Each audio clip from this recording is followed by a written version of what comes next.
Jadi penyakit ginjal kronis ya seperti saya bilang tadi itu ada 5 tahap. Tahap 1, tahap 2 mungkin tanpa gejala. Tahap ketiga sudah mulai ada gejala tapi ringan. Tahap keempat, tahap kelima sudah mulai berat. Sudah muncul seperti yang saya bilang tadi, sesak, muka semua. Kalau gejala 1 ringan, tidak ada gejala rasanya baik-baik aja. Jadi caranya gimana ya? Harus rutin deteksi. Jadi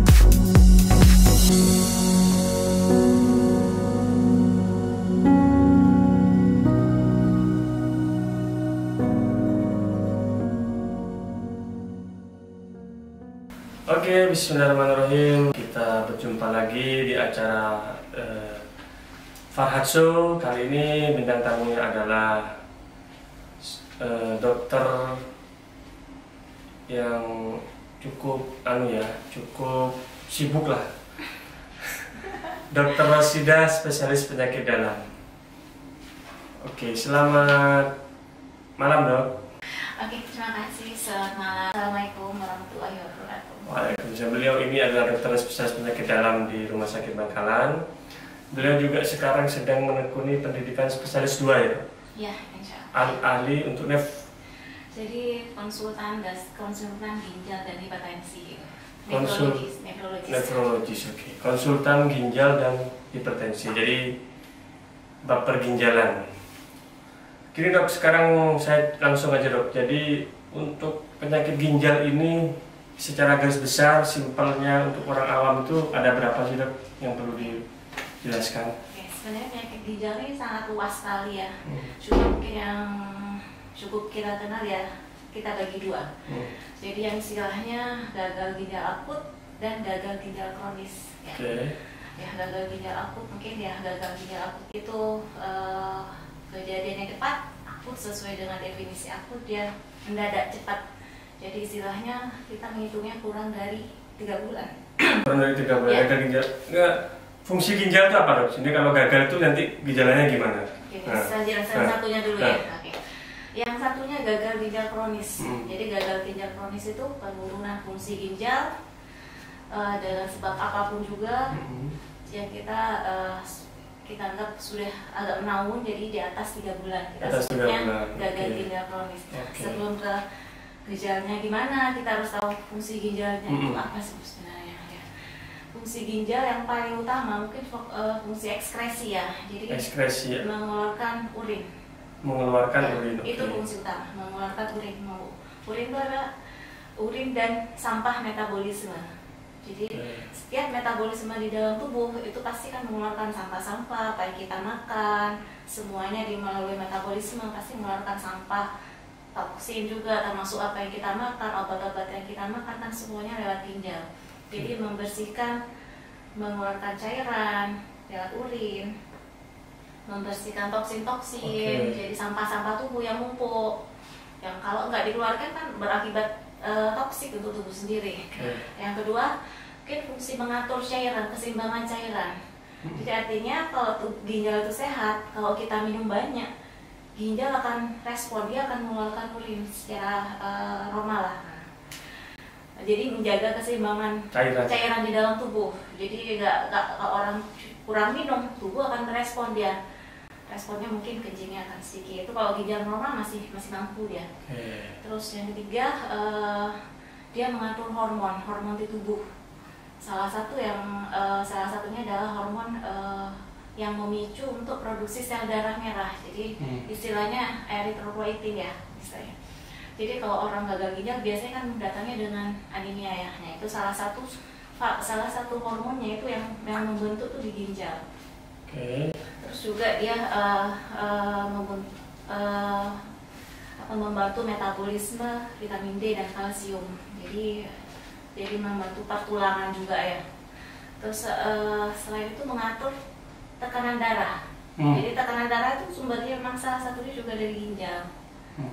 Jadi dan yang lain-lain ya, masih banyak lagi. Jadi prinsipnya prinsip yang utama. Ekskresi tadi ya, ekskresi, mengatur metabolisme, mengatur hormonal, dan keseimbangan cairan ya, elektrolit dan asam basa tubuh ya. Jadi fungsinya simpelnya ekskresi itu yang kencing itu, terus mengatur hormon tadi yang saudara hormon untuk tulang, untuk vitamin D ya, terus untuk produksi saudara. Oke dok, itu kan fungsi normalnya. Kalau ada kelainan ginjal nih, jadi gejala yang bisa tampak secara kelihatan apa dok? Ya. Kalau fungsi-fungsi seperti yang saya bilang tadi, kalau fungsi-fungsi itu terganggu, otomatis efek dari yang menumpuknya tadi akan muncul semua. Nah, contohnya misalnya, kalau sudah ada toksin-toksin numpuk di dalam tubuh, pasiennya mungkin akan mengalami mual-mual, nggak enak makan, badannya lemas, jadi karena toksin numpuk di dalam. Nggak ada yang keluar ya? Ya, termasuk ada kadang-kadang kan datang dengan gatal-gatal, ya. Gatal-gatal. Toksin juga numpuk di situ. Terus cairan, karena cairan nggak bisa keluar, dia akhirnya bengkak. Mungkin yang sering di dalamnya ada bengkak.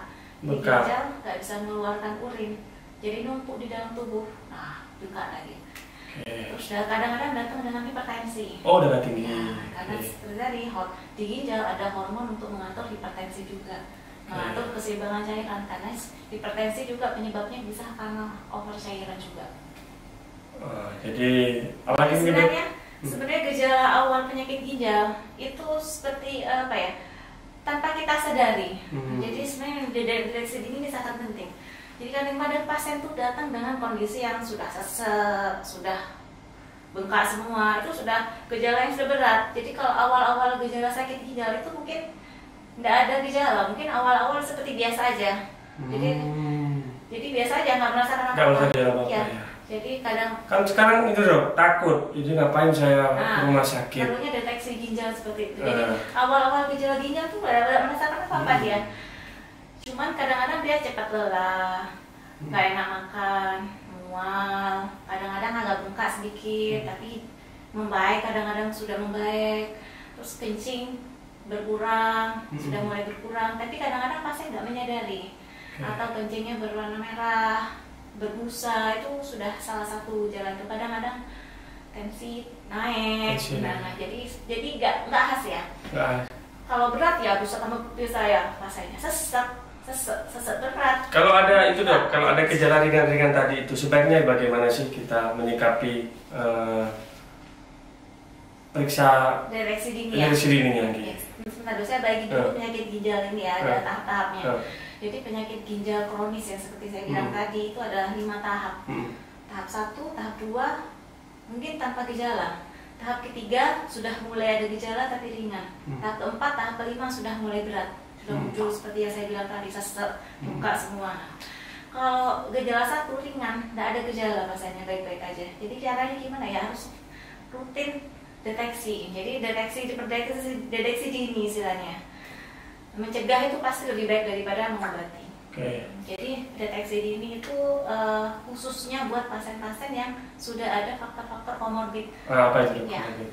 Kita dulu deteksi dini ya. Deteksi dini yang awal mungkin kita bisa lihat cek darah, tekanan darah.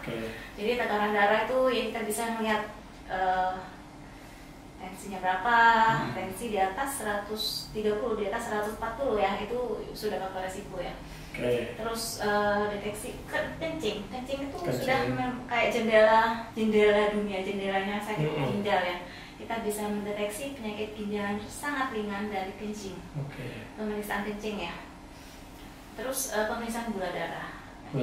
Dan cek untuk lebih spesifik ya, cek fungsi ginjal. Seperti untuk melihat kreatinin, bun keratin, bun ya, ureum ginjal. Nah, itu bisa seperti itu. Jadi apa tadi? Jadi gini, jadi kan tadi sudah ya dok ya, kalau deteksi dini ya.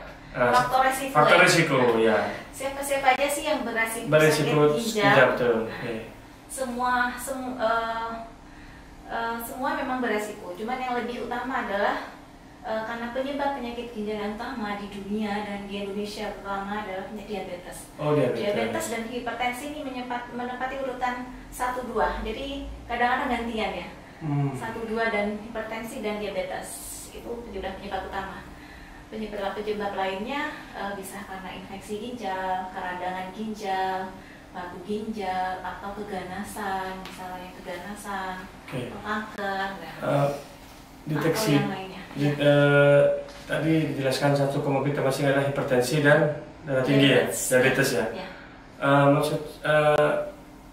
Saya diabetes nih dok. Gimana caranya saya biar mencegah biar nggak jadi ginjal dok? Saya ginjal. Diabetes itu memang sangat beresiko sekali ya, apalagi diabetes yang sudah di atas 5 tahun. Nah, untuk mencegah bagaimana sih kalau sudah diabetes, tapi untuk mencegah biar nggak sampai ke ginjal ya harus rutin kontrol lah. Kita kayaknya harus sudah mengubah image. Dan kalau orang dulu image-nya kalau minum obat akan sakit ginjal, terlalu banyak minum obat akan sakit ginjal, itu image yang salah. Jadi yang benar ya kita harus minum obat untuk kalau misalnya dia diabetes ya harus rutin minum obat diabetes. Jadi biar gula darahnya terkontrol, termasuk juga hipertensi. Jadi caranya gimana ya, harus kontrol dong. Takut dok ada corona, nanti ke rumah sakit saya jadi corona. Loh. Enggak ya? Enggak ada ya? Gitu. Kita di rumah sakit sudah ada protokol kesehatan. Jadi kita sudah menerapkan protokol kesehatan gimana, ada semua pengunjung pasien wajib pakai masker, sudah ada social distancing, kita tempat duduknya kita pisah-pisah, dipanggil ke dalam pun satu-satu, dan keluarga hanya mendampingi satu. Dan kita petugas juga menjaga semua, kita pakai masker lengkap, kita pakai APD lengkap. Jadi nggak asal datang jadi corona, enggak itu? Enggak lah, itu anggapan dari mana ya, nggak jelas juga. Jadi memang harus rutin. Jadi sekarang ini ketemunya pasien-pasien yang di rumah sakit tuh kondisinya sudah jelek. Ternyata setelah ditanya lagi, kok kenapa bu, kok bisa ibu kok gula darahnya sampai 700 kayak gini? Iya dok, saya nggak kontrol. Kenapa bu? Takut COVID ya. Akibatnya seperti ini, dia kondisi datang sudah jelek. Jadi COVID ini kan menurut pengalaman dokter dan teman-teman tim medis itu kan memang menyerang lebih rentan sekali dengan komorbid, satunya ginjal itu. Banyak nggak dok pasien yang sudah dengan komorbid itu sembuh, atau kemungkinan sembuhnya bagaimana dok? Alhamdulillah sudah mulai banyak, walaupun awal-awal mungkin karena ini memang penyakit yang benar-benar baru. Kayak kita juga tenaga medis juga kaget juga karena ini benar-benar new disease baru dengan terapi yang juga protokolnya berubah-ubah. Tapi sekarang sudah mulai, alhamdulillah sudah mulai angka kesembuhannya sudah banyak. Termasuk pasien gagal ginjal, karena saya di rumah sakit kan juga pegang polihemodialisis juga orang sakit ginjal itu komorbidnya berlebih-lebih, tumpah-tumpah. Jadi seperti orang ketumpahin naik tangga, jadi ke tempat tangga lagi. Nah, karena orang gagal ginjal itu selain dia ada diabetes, biasanya sudah ada hipertensi, sudah ada gagal jantung. Jadi nggak perlu takut ya dok? Nggak perlu. Jadi dengan penyakit ginjal pun yang sudah gagal ginjal kronis, beberapa pasien kami juga sudah membaik, sudah pulang rumah dengan yang kena COVID ya, sudah mulai baik. Sudah mulai baik. Jadi sudah banyak penyakit ginjal yang dulu jelek kondisinya, sekarang sudah baik. Asalkan teratur ya. Asalkan berobat teratur. Jangan lupa berobat teratur. Terus mematuhi protokol begini. Tetap untuk di ruang HD kita ya sekarang kita sudah walaupun awal-awal kita masih kaget-kaget juga karena memang benar-benar baru. Sekarang kita sudah melengkapi dengan ruang-ruang khusus. Jadi kita aliran ventilasi udara yang bagus dengan ruangan dengan tekanan negatif. Jadi kita sudah mengatur itu semua, dan desinfektan juga rutin.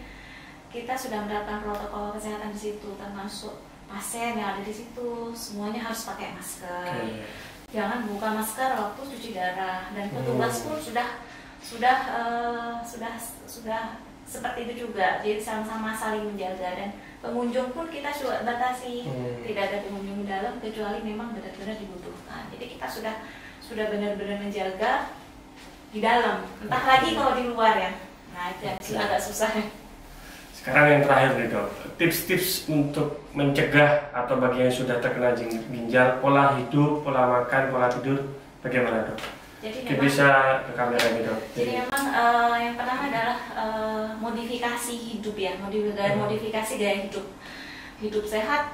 Yang pertama kita asupan makanan harus bagus, jadi bagus, seimbang, cairan yang kita makan seimbang, jadi minumnya seimbang. Jadi minum yang bagus itu kalau ginjal sehat, jadi minumnya sekitar 1.500 sampai 2.500 cukup. Terus yang kedua makan seimbang, jadi karbohidrat protein semuanya seimbang, jangan terlalu banyak makanan yang fast food kayak seperti Oke. itulah, dan mengurangi asin, garam, karena di Oh. sini memang kampung garam, makanan jangan terlalu asin ya. Oke. Terus asupan cukup, termasuk buah sayur dalam kondisi cukup, istirahat cukup, terus olahraga cukup. Olahraganya apa dok untuk yang baik untuk Olahraga sebenarnya untuk orang apa? orang-orang dengan sakit ginjal misalnya? Sebenarnya itu apa ya, fleksibel ya, Fleksibel, sama ya. kita. Jadi orang sakit ginjal sudah ada yang sudah berat ya, jalan saja Jalan sudah saja. bagus. Oke. Kalau yang mau lebih berat mungkin bisa ditambah yang lain gitu, yang lebih berat lagi. Jadi atau senam di rumah yang ringan-ringan juga boleh. Terus kalau misalnya dia memang ada faktor komorbid, ada sakit diabetes, hipertensi dan lain-lainnya, harus berobat, rajin periksa. Jadi selain periksa juga harus minum obat rutin. Terus apa lagi ya? Itu aja dok, mungkin yang ada Jadi lagi yang utama adalah pola tidur mungkin. ya, mulai istirahat tadi. Istirahat. Jadi harus istirahat cukup, tidur cukup, paling enggak 6-8 jam ya. Oke. Cukup sehari. Terus yang utama adalah mencegah, itu lebih baik daripada mengobati. Oke. Jadi jangan lupa sebelum kita sakit ya kita harus rutin check up ya. Deteksi dini check up. Check up di mana? Di rumah sakit bisa dok RSUD? Poliklinic check up ada. Oh ada ya. Ya, Oke. terus kalau misalnya sudah ada penyakit komorbid, jangan lupa rutin berobat. Jangan takut COVID, kita sudah siap dengan protokolnya. Ya. Oke, terima kasih Dokter Rosida. Saya kira informasinya semoga bermanfaat bagi para penonton YouTube saya. Jangan lupa untuk terus menyimak channel saya. Kalau ada usulan dokter tema penyakit apa yang akan dibahas, silakan di komen. Terima kasih Dokter Rosida atas kehadirannya. Semoga kita semua sehat semua. Wassalamualaikum warahmatullahi wabarakatuh.